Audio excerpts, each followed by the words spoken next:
జై హో.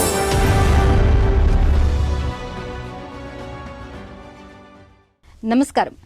సామాన్యుల అసమాన విజయగీతిగా ఈటీవీ జైహోకు స్వాగతం. సాహస క్రీడల్లో యువభేరి ఆ ముంబై నారి. బాల్యంలోనే బుల్లెట్ బండి నేర్చి భీమవరంలో దుమ్మురేపారు. తరువాత కాలంలో అదే వేగంతో సూపర్ బైక్ రేసర్గా దేశ విదేశాల్లో దూసుకెళ్లారు. ఉత్తరప్రదేశ్ రాష్ట్రం బహ్రైచ్ జిల్లాలో ఓ యువతి బాల్య వివాహాలకు వ్యతిరేకంగా నిశ్శబ్ద విప్లవం తీసుకొచ్చింది. యువత సాధికారతకు కళాకృతుల తయారీలో శిక్షణ ఇస్తోంది. వినూత్న కథనాల జైహో మీకోసం. జై హో.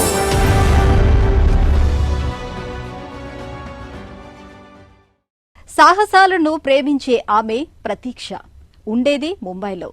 చిన్నప్పుడు సెలవుల్లో మాత్రం ఆంధ్రావనిలో కనపడేది. అమ్మమ్మ గారి ఊరు భీమవరంలో మెరిసేది. అక్కడ బుల్లెట్ బండి శబ్దం వచ్చిందంటే మనసు లాగేది. మామయ్యను ఒప్పించి 2 రోజుల్లో బైక్ నేర్చుకుంది. మెకానికల్ ఇంజనీరింగ్ తర్వాత ఇక మోటార్ బైక్ రేసింగే లోకమైంది. ప్రతీక్ష దేశ విదేశాల్లో అనేక రేసుల్లో పాల్గొని ఖ్యాతి తెచ్చారు. నేడు ప్రేరణ ప్రసంగాలతో యువతలో ఉత్తేజం నింపుతున్నారు.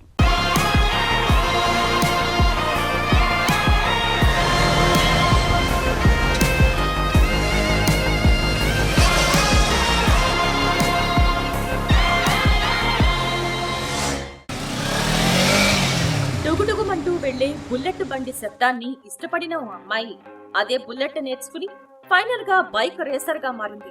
ఇదేం చోద్యం అనుకుంటున్నారా? చోద్యం కాదు, తన ఆకాంక్షలను నెరవేర్చుకున్న ఓ ప్రతీక్ష స్ఫూర్తి గాథ. ఓ మధ్య తరగతి అమ్మాయి ముంబై నుంచి పశ్చిమ గోదావరి జిల్లా భీమవరం అమ్మమ్మ గారింటికి వచ్చింది. మేనమామ తన మేనకోడలి మనసు గ్రహించి బండి నేర్పారు. తర్వాత ఆమె ప్రయాణం ఆరంభమైంది.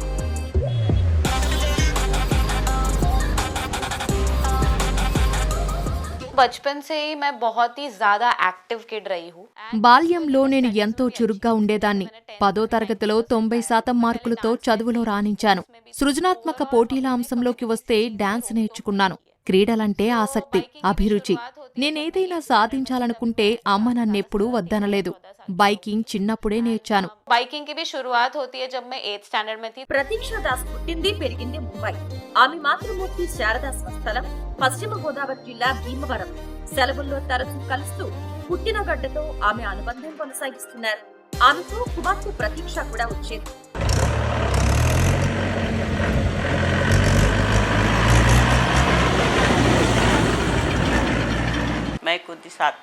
ప్రతీక్ష తనకు తానుగా ఈ రంగాన్ని ఎంచుకుంది. నేను తనకి సంపూర్ణ మద్దతిస్తాను. ఓసారి లద్దాఖ్ వెళ్ళింది. 15 రోజులు ప్రతీక్ష నుంచి మాకెలాంటి కబురు లేదు. అయినా మేం భయపడలేదు. అమ్మా, ఇక్కడ సిగ్నల్స్ లేవు, ఆందోళన పడకమ్మా అని అన్నది.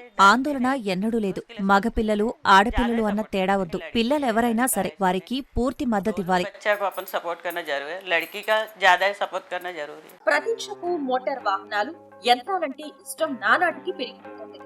మలాడ్లోని ఠాకూర్ కళాశాలలో బీటెక్ మెకానికల్ ఇంజనీరింగ్ పూర్తయింది. అనంతరం automobile engineering, bile engineering diploma చేసింది.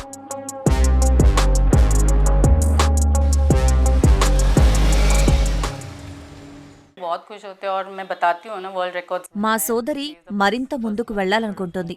నేనలా కాదు. తన రికార్డులను చూసి నాకెంతో సంతోషంగా ఉంది. ముంబైలో తను తొలి మహిళా బస్సు డ్రైవర్. లైసెన్స్ సాధించడం సంతోషంగా ఉంది. కళాశాలలో చదువుతుండగానే బైక్ రేసింగ్ రంగానికి పరిచయం అయ్యారు. మిత్రుల ప్రోత్సాహంతో 2016లో అంబీ వ్యాలీ డ్రాగ్ రేస్ లో పాల్గొన్నారు. అప్పుడు ఓడినందున అవహేళనలో వచ్చాయి. కానీ ప్రతీక్ష గీశాలి. మరుసటి ఏడాది ఛాంపియన్షిప్ చేజిక్కించుకున్నారు. ఫాస్టెస్ట్ ఫీమేల్ రేసర్ గా ఖ్యాతి పొందారు.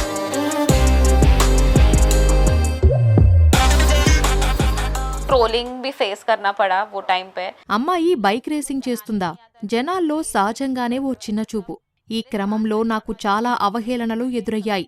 వాటిని నేనెప్పుడూ పట్టించుకోలేదు. నా చేతలే జవాబు చెబుతాయి అనుకున్నాను. ఓ ఈవెంట్లో నేను first female of the event trophy గెలిచాను. ఒకప్పుడు వెక్కిరించిన నోళ్లే నన్ను అభినందించాయి. कि हमने इसको ट्रोल किया था लास्ट ईयर, अब देखो ये टाइम पे तो स्टार बन गई है. నాటి విజయం మరిన్ని గెలుపు వాకిళ్లను తెరిచింది. అనేక అవకాశాలు వరించాయి. చెన్నైలోని టీవీఎస్ రేసింగ్ ద్వారా మన దేశ తొలి మహిళా బైక్ రేసింగ్ జట్టులో స్థానం సంపాదించారు. మరెన్నో అవకాశాలు స్వాగతించాయి.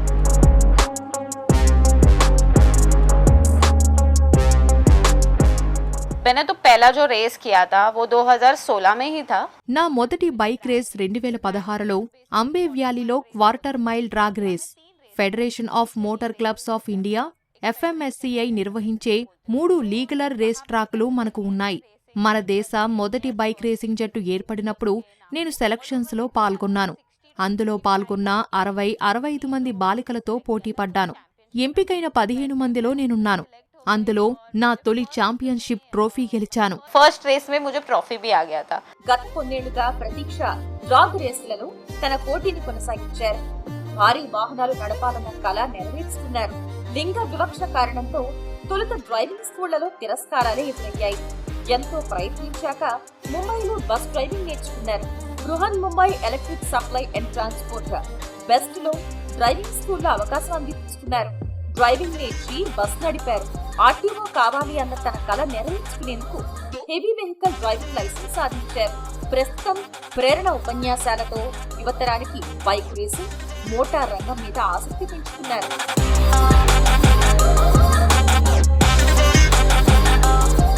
ट्रक ट्रेनिंग सेंटर्स होते हैं मुंबई के, वहाँ पे सबको फोन लगाना स्टार्ट किया था। భారీ వాహన చోదన శిక్షణా కేంద్రం ముంబైలో ఉంది. నాకు అవకాశం ఇవ్వండని అక్కడ వారందరినీ అడిగాను.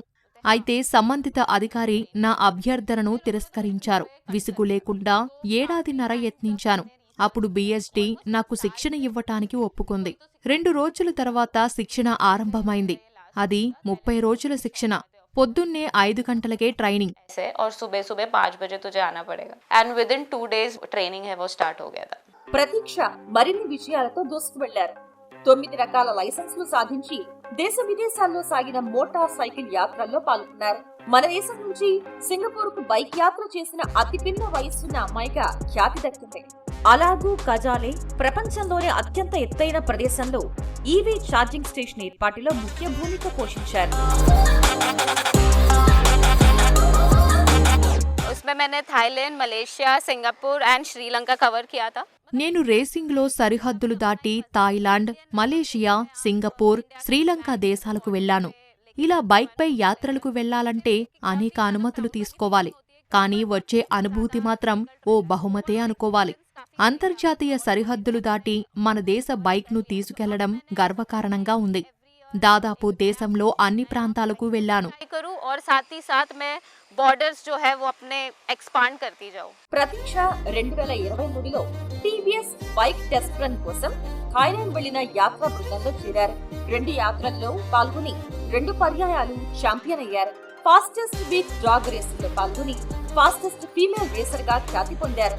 ఈ విజయాలతో రేసింగ్ కు వచ్చే నవ యువతకు వ్యక్తిత్వ వికాస పాఠాలతో స్ఫూర్తి నింపుతున్నారు. नए लोग जो भी ये फील्ड में आ रहे हो కొత్త రైడర్లకు నేను చెప్పేదేమిటంటే సేఫ్టీ గేర్ కీలకం. నేను రేసింగ్ ఆరంభించిన కాలంలో ఆప్షన్లు తక్కువ. గేర్ని దిగుమతి చేసుకోవాల్సి వచ్చింది. ప్రస్తుతం ప్రభుత్వ సహకారంతో నాణ్యమైన రైడింగ్ గేర్లు విరివిగా లభ్యమవుతున్నాయి. బైక్ అప్గ్రేడ్కు, మీ భద్రతకు పెట్టుబడి పెట్టండి. మంచి హెల్మెట్టే మీకు మీ తొలి రక్షారేఖ. तो अगर आपका हेलमेट सही रहेगा तो आप पहले बच जाओगे।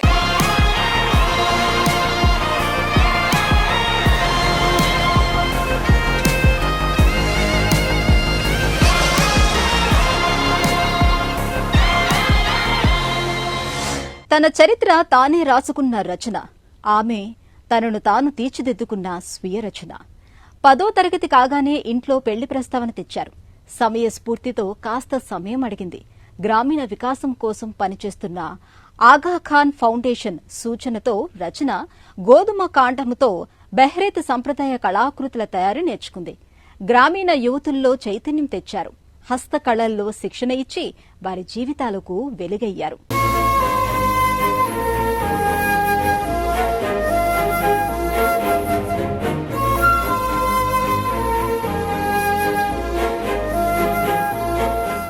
ఉత్తరప్రదేశ్ రాష్ట్రం సరయూ నదీ తీరాన అందమైన పట్టణం బహ్రైచ్.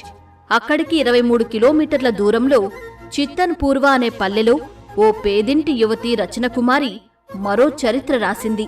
బాల్య వివాహాలతో వాటిల్లే అనర్థాలపై ప్రజల్లో చైతన్యం తెచ్చింది. తన ఇంట తన బాల్య వివాహాన్ని వ్యతిరేకించింది. ఆమె కృషితో ఇంటింటా అమ్మాయిలు చదువుకుంటున్నారు లేదా వ్యాపారవేత్తలవుతున్నారు. కళాకృతుల తయారీతో బాలికలు సాధికారత అందుకునే మార్గం చూపింది.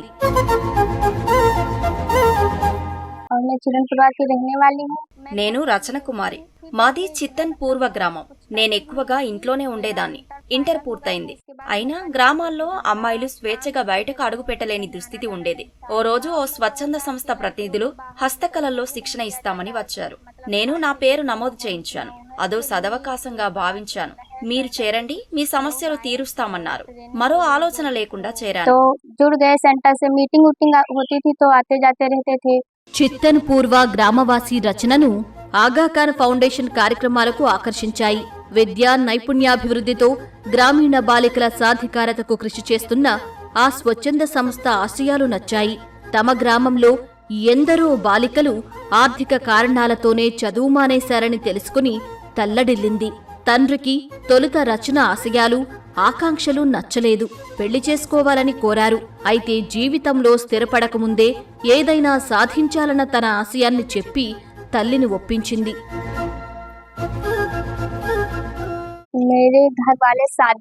పెళ్లి కోసం నేరుగా ఒత్తిడి చేయలేదు, కానీ ప్రతిపాదించారు. జీవితంలో ఏదో ఒకటి సాధించేదాకా ఆగాలన్నాను. నేర్చుకునే పని ముగిసేదాకా వాయిదా వేయాలని కోరాను. అయిష్టంగానే అంగీకరించారు. అయితే గ్రామంలో మా శ్రేయోభిలాషులు నన్ను అర్థం చేసుకున్నారు. అందువల్ల మా కుటుంబ సభ్యులు కూడా గతంలో లాగా గట్టిగా చెప్పలేదు. లెహర్ కార్యక్రమ నిర్వాహకుల ప్రోత్సాహంతో రచన తన విద్యను కొనసాగించారు. తన భవిష్యత్తు కోసం వివాహ ప్రణాళికలను పక్కన పెట్టడానికి కుటుంబాన్ని ఒప్పించారు.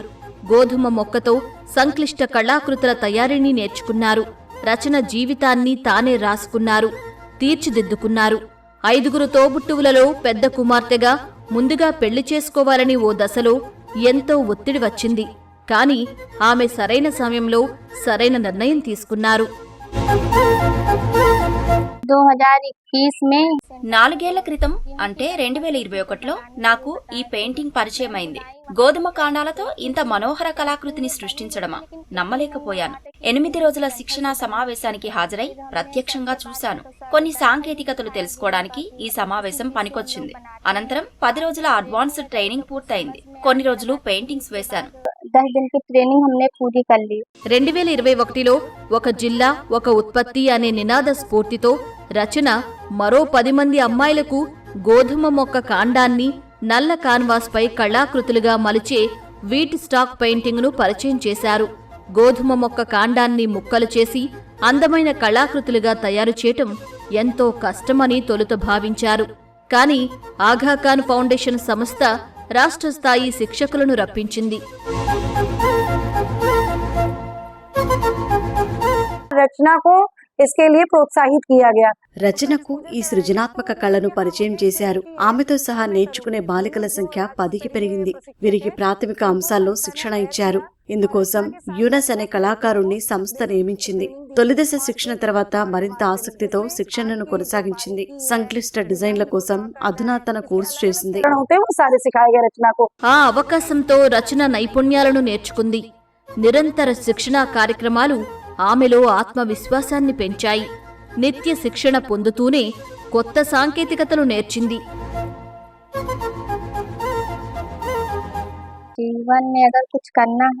జీవితంలో ఏదైనా సాధించాలనుకుంటే తెలివైన సమయ పాలన ముఖ్యం. నేను వేకువనే 3 గంటలకు నిద్రలేచి చదువుతాను. తర్వాత తమ్ముళ్లను సిద్ధం చేస్తాను. అనంతరం అల్పాహారాల తయారీ, ఆపై భోజనం తయారు కార్యక్రమాలు ఉంటాయి. టిఫిన్ బాక్స్ సర్దుకొని సైకిల్ మీద 5 కిలోమీటర్ల దూరాన ఉన్న మా కేంద్రానికి వెళ్తాను. ఇవాళ రచన గోధుమ కాండంతో తీర్చిదిద్దిన కళాకృతులను జోరుగా విక్రయిస్తున్నారు.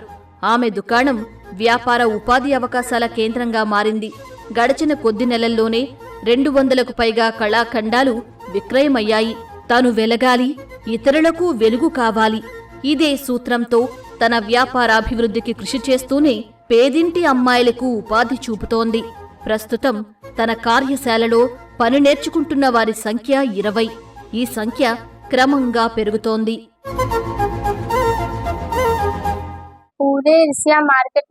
ప్రస్తుతం మా బ్లాక్ లో నాకు ఒకే షాప్ ఉంది. విస్తరించాలన్నది నా కల. మా ప్రాంతంలో కిషోర బ్లాక్ సహా అనేక బ్లాక్లు ఉన్నాయి. ఈ ప్రాంతాల్లో నివసిస్తున్న నిరుపేద కుటుంబాల అమ్మాయిలు నచ్చిన విద్యలో నైపుణ్యాలు నేర్చి ఉపాధి పొందేందుకు మరిన్ని కేంద్రాలను ప్రారంభించాలని భావిస్తున్నాను. నా లక్ష్యం ఇంకా ఉన్నతంగా ఎదగటం, ముందుకు సాగిపోవటం, దేశం గర్వించేలా మా జిల్లాను తీర్చిదిద్దటం. स्वयं मतलब दुकान का किराया दे।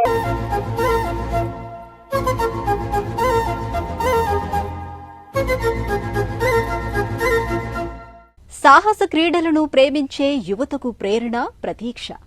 గ్రామీణ బాలికల సాధికారతకు నిశ్శబ్ద విప్లవంతో నవచరిత్ర రాసిన రచన, స్ఫూర్తి గీతికలు, కీర్తి చంద్రికలు. మరిన్ని కథనాలతో వచ్చే వారం జైహోలో మళ్లీ కలుద్దాం. నమస్కారం.